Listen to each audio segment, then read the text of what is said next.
Tonight on The Lens, a world television premiere. Here I share a sense of shame being a white man in a country where white men do nothing but buy bodies of young women.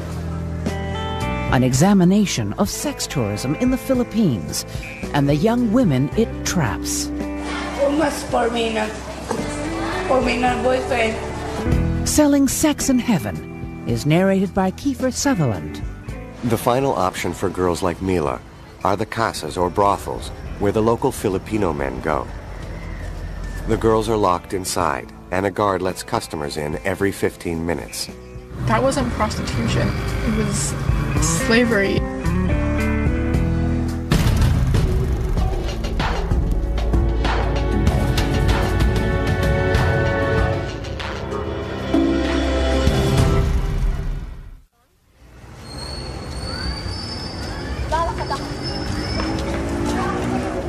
When I first met Mila, I observed her. She keeps on roaming around along Fields Avenue. I thought she is crazy because she doesn't stay put. She goes from one place to another. Then I found out that she is just too friendly, that she wants everybody to be her friend. Well, actually, I was sitting taking a rest in the Fields Avenue area, and she approached me. And she immediately sat down beside me and started becoming very affectionate. She had her head on my shoulder and her arm around, and she just seemed so vulnerable. She was so small and so tired.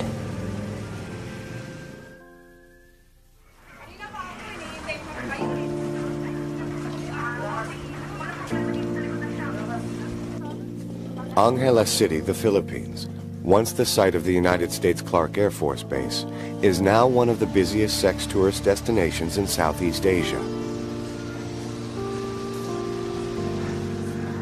Men come from all over the world for some male bonding, cheap beer, and even cheaper women.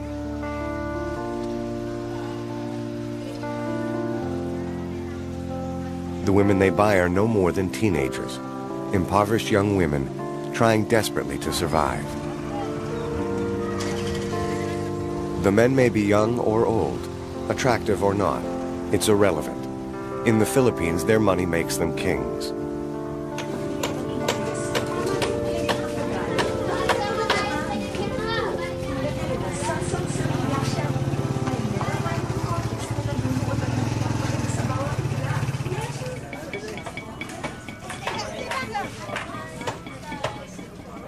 Mila works at Heaven, a little bar on Blowjob Alley.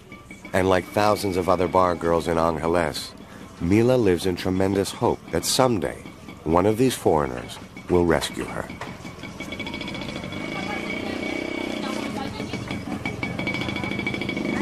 Pwede mong sabihin ngayon sa akin kung ano ang pangalan mo? Mila. Mila. Mila ano? Zamora. Zamora. Yung ba yung talagang pangalan mo? Okay. Saan ka nanggaling? Anong probinsya ka galing? Saan probinsya ka galing? Sa Pangasinan. Pangasinan. Parehas kami. Saan? Dito.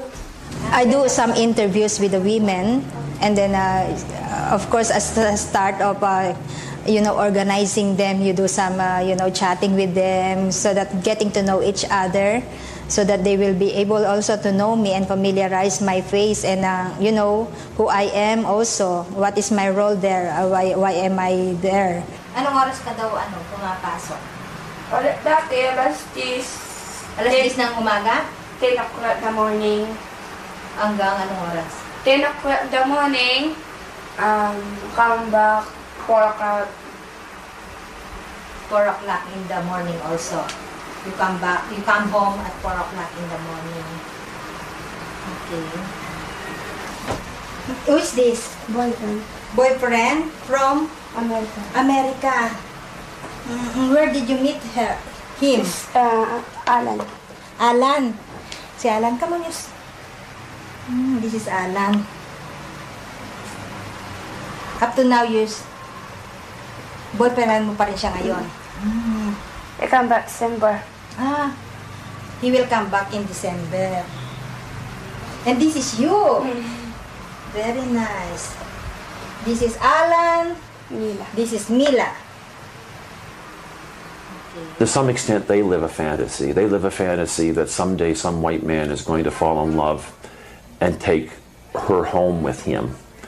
And certainly that happens enough times, you know, maybe as many times as a young black youth in the U.S. gets to make the NBA, that dream is one that keeps them reinforced. Stephen works with Agnes on a Canadian-funded development project. They're helping the police educate the public about the prostitutes living in their midst. Our resource speaker is none other than Dr. Steve Perot.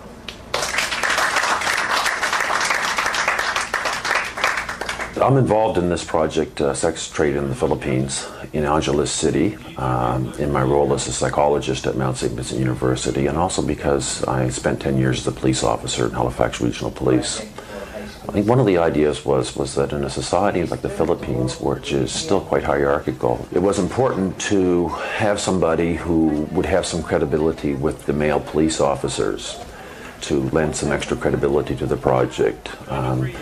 To provide, I think, maybe a different image of foreign men than they're used to. Also working with Stephen and Agnes are project interns Jessica and Angela. Fresh out of university and full of idealism, they're going to change the world. Since I've been here, I've just wanted to have this big dream of making some kind of macro level change and changing the lives of not just individual women, although it's nice to have a rapport with them and have individual relationships with them, but to make a bigger change to affect all of the women. And however unrealistic that is, I think it's really necessary for my state of mind to think that I can in some way help with a big change that can happen here. I wanted to become an intern because my degree is International Development Studies, and I've always been fascinated with traveling with new experiences and dealing with new cultures. My main goal of the job is to interview as many of the women as possible and do it in a light that they trust me. I find it very important to build up that trust and build up a friendship.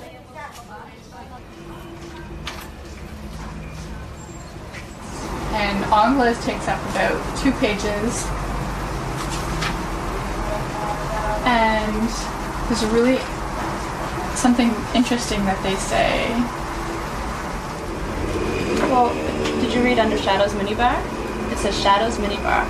All the right elements are here. First and foremost are the go-go bars full of sexy young dancers. There are over 50 go-go bars full of attractive and readily available women eager to show you a good time.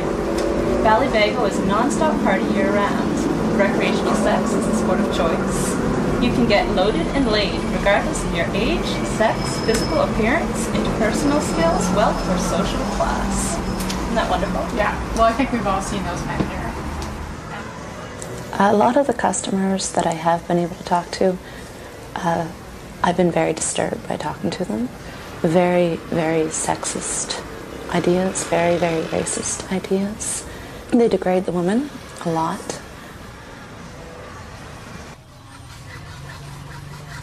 One of my favorite places to go and talk to the women is Shadows Bar. I was up there at one point talking to them, and this customer came in, sat down, and the girls stiffened. They knew who he was, and they were all whispering in my ear, like, don't talk to him, he's not a nice person, just avoid him. And at one point he was going around saying, and who's going to be the lucky woman I get to sleep with tonight? And he was pointing to each one of them. You? Maybe you? No, not going to be your turn tonight. And point to the next person. You? Could it be you? No, not going to be with you tonight. So I just tried to continue to ignore him. And then he pointed at me. He's like, well, I especially wouldn't sleep with the white woman. And I turned around and I just wanted to say, like, you don't have enough money in the world to sleep with me. And I opened up my mouth and I bit my tongue literally to stop myself, because that would be indirectly insulting the women. It's interesting walking in the Fields Avenue area or anywhere in this city as a white man, because immediately you are a customer. To walk and meet these men, some of these men wave to me or wink at me on the street because they know they figure I'm up to the same game and we're playing this macho game. And, you know, I saw a man, 65 years old walking with a young woman 20 years old hand in hand. I can understand he doesn't want to get old, but that happens. And the fact that he can't draw the line between some fantasy in his head, if his fantasy comes at the cost of such exploitation, he's gotten so far away from any sense of morality a human being can have on either moral grounds or human rights grounds. Here I share a sense of shame for being a white man in a country where white men do nothing but buy bodies of young women.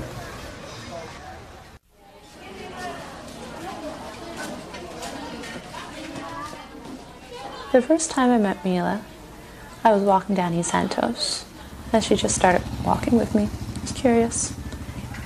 And I see her a couple times a week, and she's so friendly and so loving. Sometimes I'm wondering, why is she so friendly? Is it because she doesn't get enough general affection? Is the only affection she's shown connected with people buying sex, and she's not worried about that with me? She knows that it's not going to be an exploitative relationship. When she first met Steve, she was very shy. She wouldn't even look him in the eye. And then she got used to him very quickly and realized, no, he's a friend. Buying sex is not the reason he's here. And now she just loves him. She'll run up and give him a big hug that's the same as with me. So I think it's connected with the affection is with people that she doesn't have to worry about being exploited against. Meron ka bang na-meet na foreigner na salbahe? Meron, ibang aso, ibang mabait, ganun. When she works in the Duke of York, she was forced, even if she's sick, she was forced to go to the customer. Then what happened? Napabagot ako. Napabunot ako. Sabi ng kamo, marunong ka mag-lucha. Sabi ko, No, sabi ko, I don't like. Sabi niya, boom boom. Inyong ako, nang galaw niya ko. Siya nang nabarfay na ako. Umuwi ako aircon. Namamatay na ako. Sabi niya.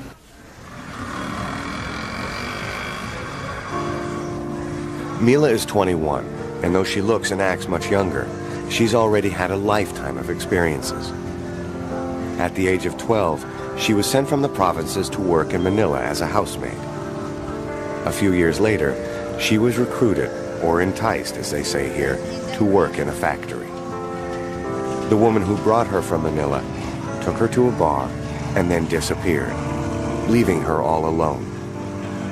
The woman probably sold her. Mila was only 17. She had no money, and she didn't speak the local language. She's been working in the bars ever since. A maid at 12, a prostitute at 17. It's almost unimaginable, and yet Mila's story is not uncommon. I come here in 1995, but I'm come here at Cherry Girl, about 14 years old, but I don't know. I said my friend, she's working in restaurant, but me it's not good because it's working in the bar. That's why, and then it's hurt because I lost my cherry in the bar. A lot of the women have been raped or sexually harassed, sexually assaulted, and this is a common theme that runs through them. And a lot of the women have said, well, I wasn't a virgin anymore, I wasn't worth anything.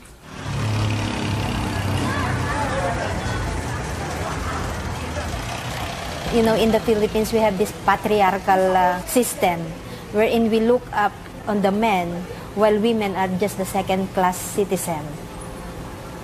That's why if the man goes to the bar, it's even, you know, an ego for them, you know, because they are really this macho, you know. They prove themselves that they are really man.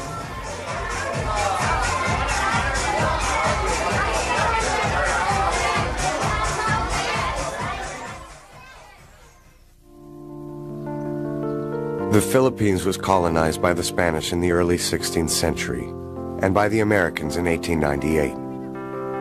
Filipinos joke that they've had 400 years in the convent and 100 years in Hollywood.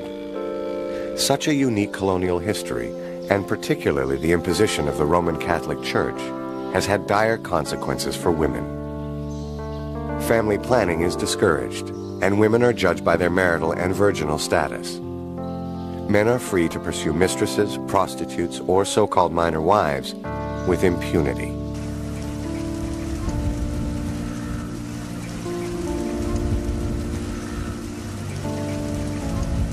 The Philippines is a land of striking contrast. Great beauty, wealth, and resources, alongside tremendous poverty and destitution. I think the girls become bar girls because they have no choice.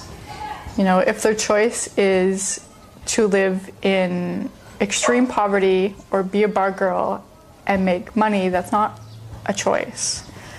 And they do it because they need to survive and their families need to survive. And there's no social security net. If you don't have the money, then you starve.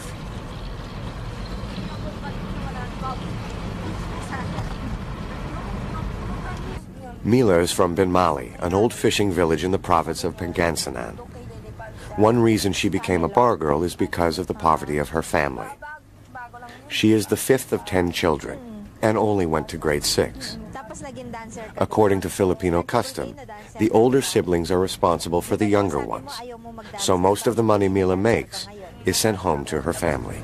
Naiiyak ako ng first time ko ng sa double kilo. Sige na! Mila's agreed to take Agnes and her friend Feli, who speaks the local dialect, to meet her family in Binmali. When we are on our way to Pangasinan, she always kept on telling me she's shy. She's very shy, that we will see their situation and we will meet her parents. She told me that their house is very small and they have nothing to show us. They have no livelihood. Only the mother, who is a laundry woman. That's why she's very shy.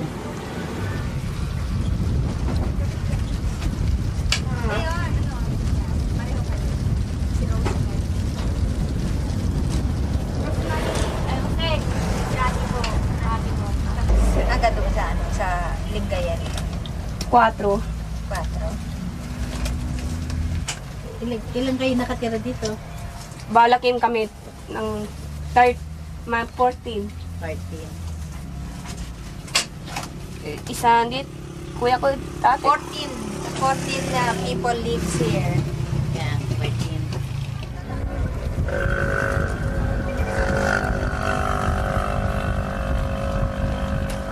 Ano sa English? And the one in the, this nice book. This is nice name. The name is Rosing. Ano pinito mo? Gascon. Rosing Gascon. Rosemary Gascon is the niece of Mila. She had an accident when she was 2 years old. Look at her back. She had a hunchback. Now she's 7 years old. They cannot fix it anymore because, you know, they doesn't have money to treat this girl.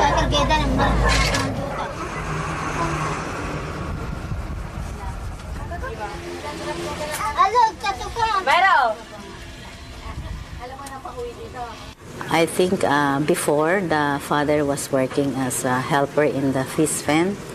But now since he is a hard drinker, when we met there, he was drunk already. Bukas po, ilang taon sa akin? 53. 53! Tamiringan bless kami sa'yo. Babalik kami sa Mayo. Babalik po kami. Pasensya na kayo. When we saw their situation, we'll just, it's a pity. There was a time when she went home with her boyfriend and she introduced him to the mother. He's also a foreigner, an American. But when he saw their situation, they parted. Maybe some foreigners thought that if you have a big family, you have to support them. Especially in the case of Mila, they are very poor.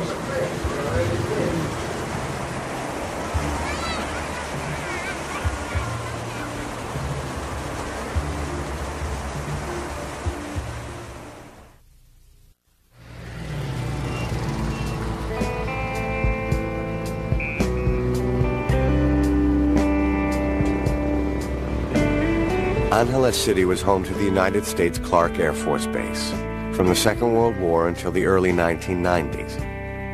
It was the biggest American base in Asia, with more than 40,000 people stationed there at any given time. And where you have military men, you have lots of rest and recreation facilities. So all around the perimeter of the base, you see the sex industry, just for the foreigners.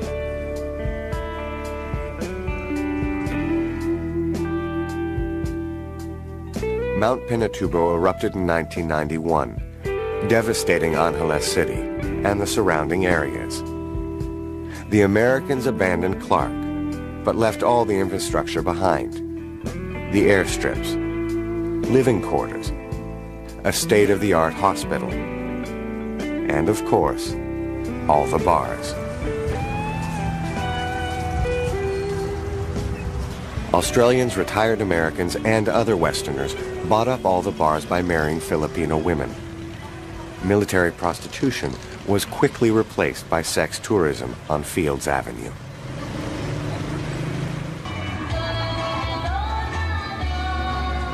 Prostitution is illegal in the Philippines, so officially there are no prostitutes.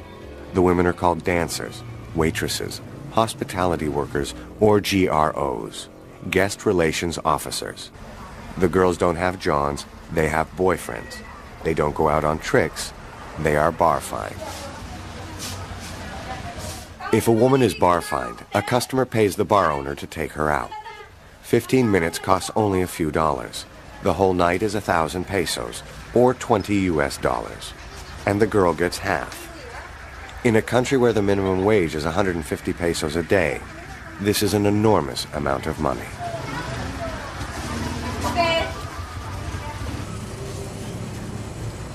Another piece of the infrastructure left behind by the Americans is the social hygiene clinic. It was set up to make sure prostitutes were not infected with sexually transmitted diseases, so the military men would be protected. The clientele may have changed, but the system remains the same, operated now by the municipal government.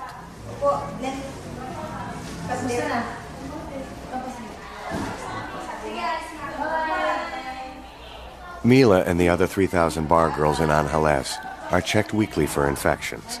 After getting the test, which the women pay for themselves, they wear tags on their bikinis, proclaiming them clean. It's a catch-22 for the women.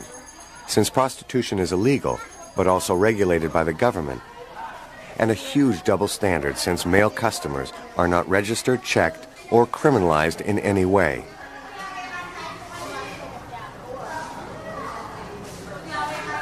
Though customers may think they're protected, the women are not treated for STDs systematically and are only rarely tested for HIV. The Philippine government claims only 1,800 people in 20 years have tested positive for the virus. Human Rights Watch, however, predicts an explosion of HIV/AIDS in the Philippines, since the government has impeded access to condoms and cut funding for sex education because the Catholic Church opposes both.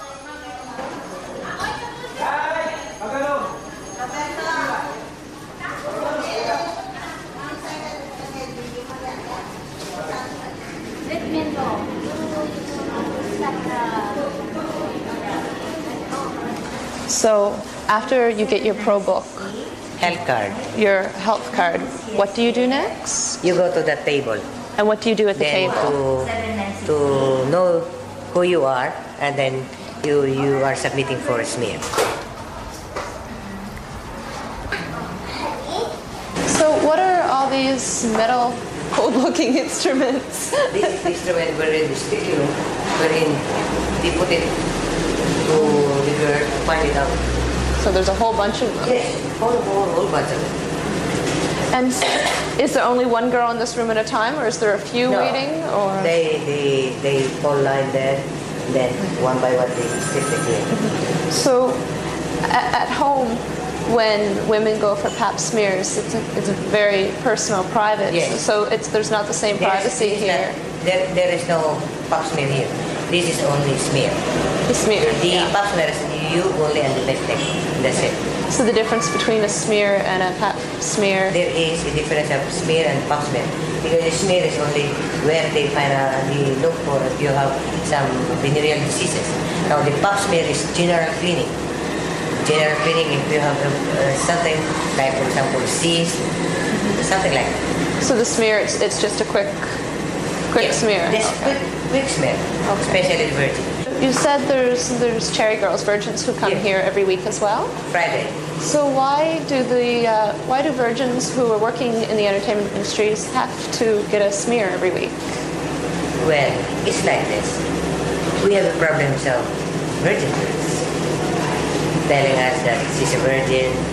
Now some guys like virgin girls. They say, okay, I will marry you if you're a virgin, just tell me the truth. So we will protect the establishment and the floor manager to tell the truth. Now how I will know that you are a virgin or not? That is the main reason. Now another reason is that all girls who work in the independent industry, especially in the tourist bed, even if you are virgin or not virgin, you have to submit for a medical checkup. So is this set up partially or fully to protect the customers? Yes, of course. Because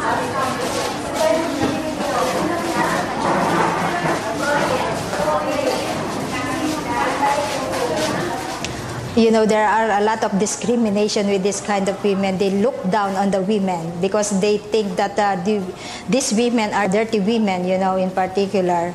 And, you know, because, you know, you keep on going from one man to another, and they look like Mary Magdalene. I'm not sure what to say to them when they tell me that they're raped by their father when they're 12. I'm not really sure how to react when they say that the worst thing about working in the bar fine is that you don't know the person. You may end up being killed. Miss my boyfriend. She like belly boy, bakla. She like shirt tie. She like Everything. everything you like. She like me. She said, kill me or must. She killed me. She killed me. My parents. You must cap for me. It says, no sleep for me. Must 5 o'clock. She like, must kill me. Must shoot in the bakla. Must crying. Must cry for me. It's hurt. Really hard for me. Hard. Must for me na boyfriend.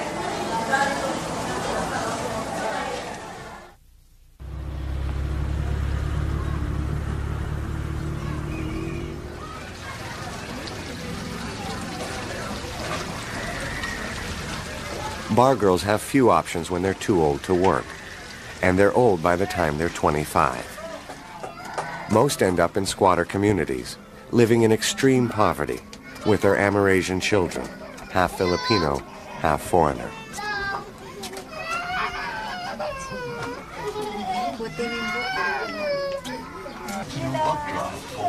Agnes works with women like Preciosa Colompiano, who lives in a slum with her Amerasian son, Paul. Paul's father was an American pilot who abandoned them more than 20 years ago.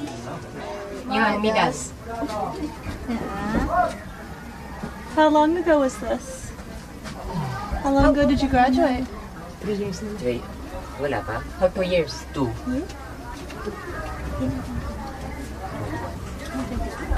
yung paninira. Yung Paul struggles to find the English word to describe what Amerasians like himself need as a result of being abandoned by their American fathers. Payapa, komportable. Peace.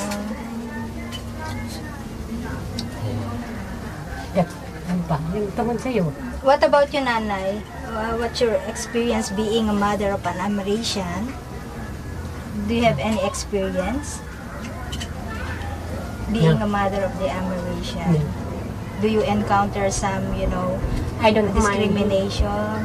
Hindi. Now, how do you spend your life? Working hard. Yeah. So that they can get an income for our daily needs.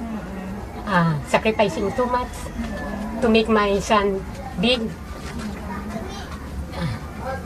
That's all.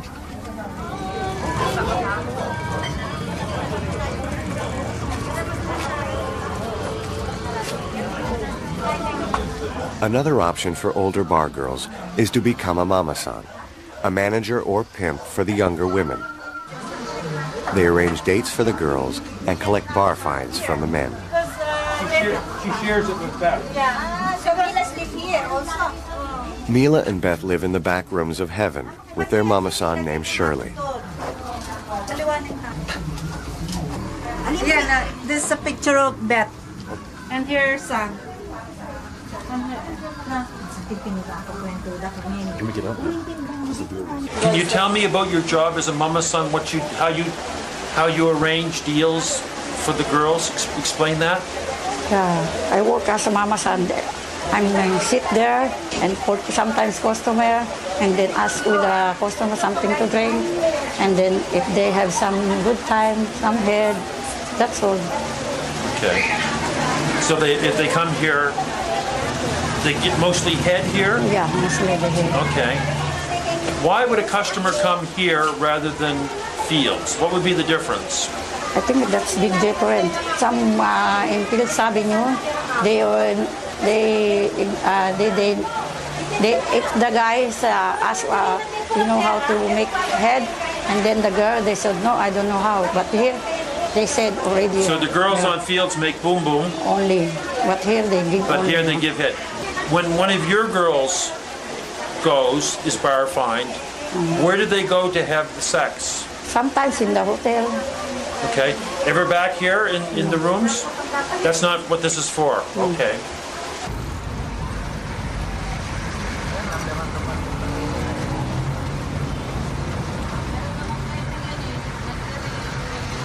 The final option for girls like Mila are the casas or brothels, where the local Filipino men go. The girls are locked inside, and a guard lets customers in every 15 minutes. In many ways, bar girls are much better off than the casa workers, who get about 50 cents a customer and have up to 15 men every night.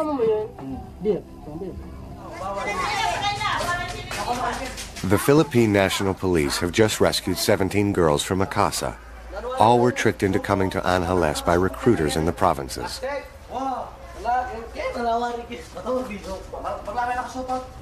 Yes, the casa looks like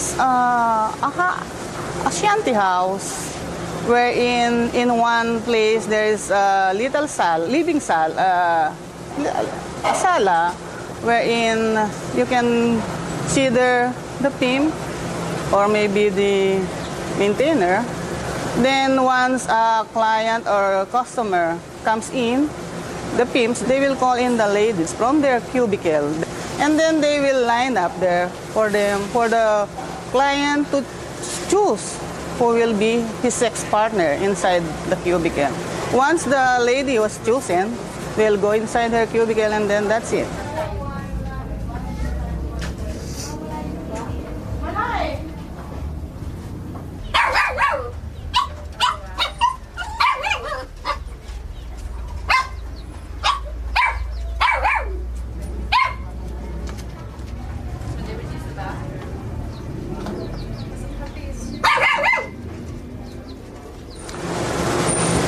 I think if anyone who could go there and see that kind of situation, no one will tell that that's fine. Imagine, as if they're slave. Imagine how they were treated when they were given their food. Oh, I can't describe by, as if you see a dog eating under the table.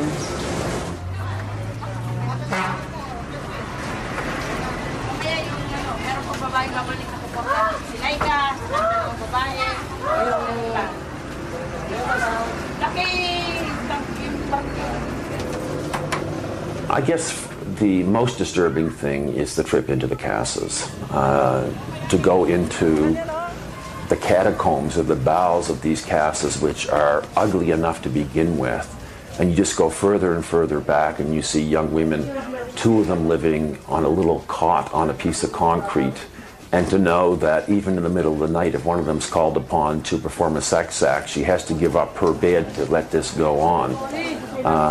To recognize that there is no way out of there, that you could be born, live, and die in those catacombs, and that is very disturbing. I don't think that many can even visualize how gut-wrenching being in there is.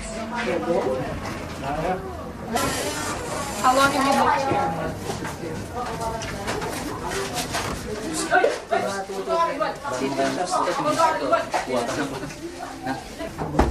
What kind of man could come in here?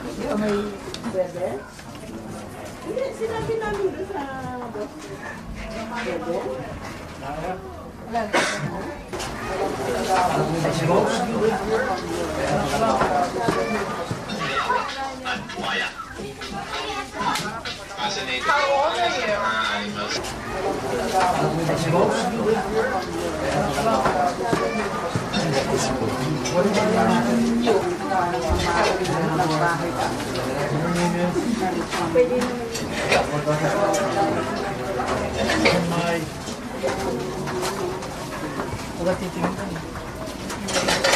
Si Santa Rosa. All right, I know.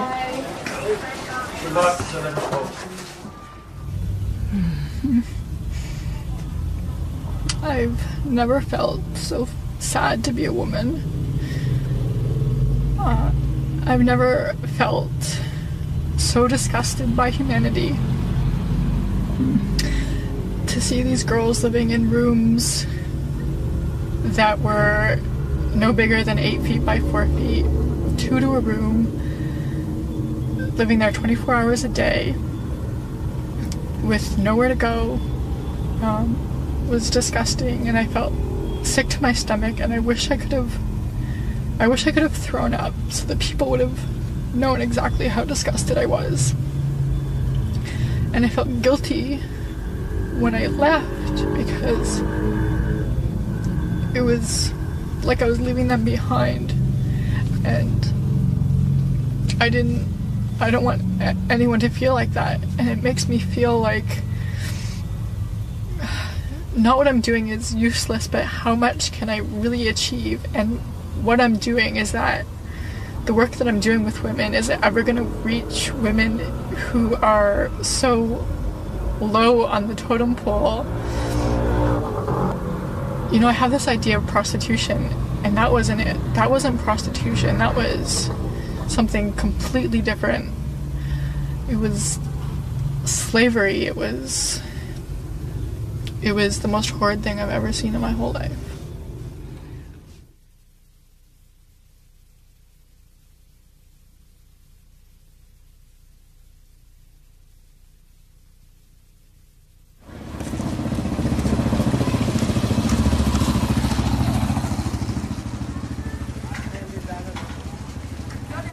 So how will Mila's story end? Will she become a mama-san? A poor mother of an Amerasian? A casa worker? Or will she be one of the lucky few to escape with a foreigner?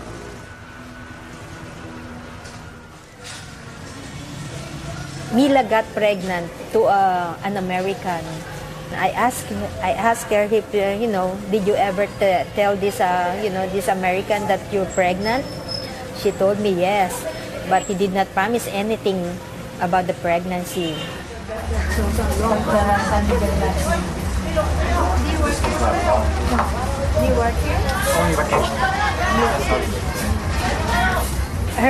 Her hopes is to get another foreigner to give her a good future.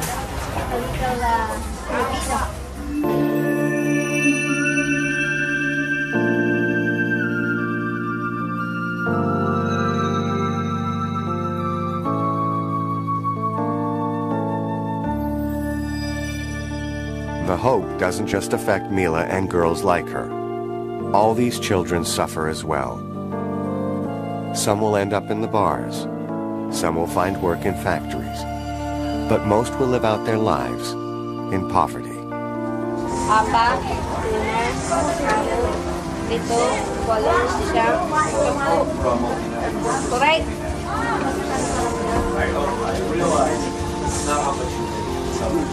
Actually my vision, is to go out of the country, to work there outside the country while I am, raising funds with other, I don't know if this is an impossible dream, but I do hope someday it will be a possible dream.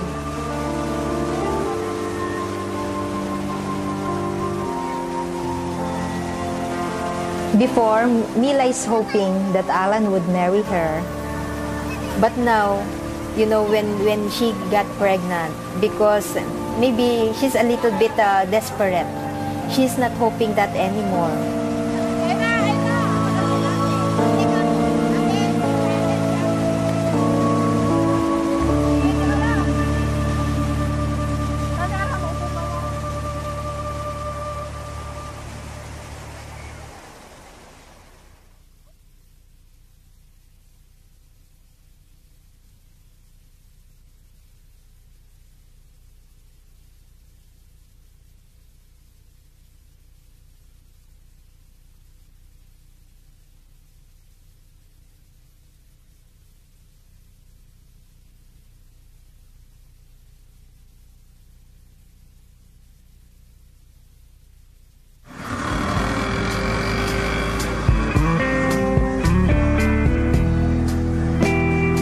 Next time on The Lens. Tuesday, January 23rd, a safer sex trade. We all do things for money, whether it's in this trade or some other trade. So let's get over that one right now. We've got an escort 411 section. If we've had a bad client, we go on and describe him and write everything about him and what had happened. Exploring the lives of two upscale sex workers in Vancouver. In contrast with a former street prostitute's experience of the dangers of the business. In a city where a man stands trial for the murder of 26 women, most of them in the sex trade. You don't go stay on the street out here and go become the next Pamela Anderson. You stay on the street out here and you end up dead. You see girls, like laying in back alleys. You hear about the stories of girls getting chopped up in dumpsters. It's not a glamorous lifestyle down here. That's A Safer Sex Trade, Tuesday, January 23rd.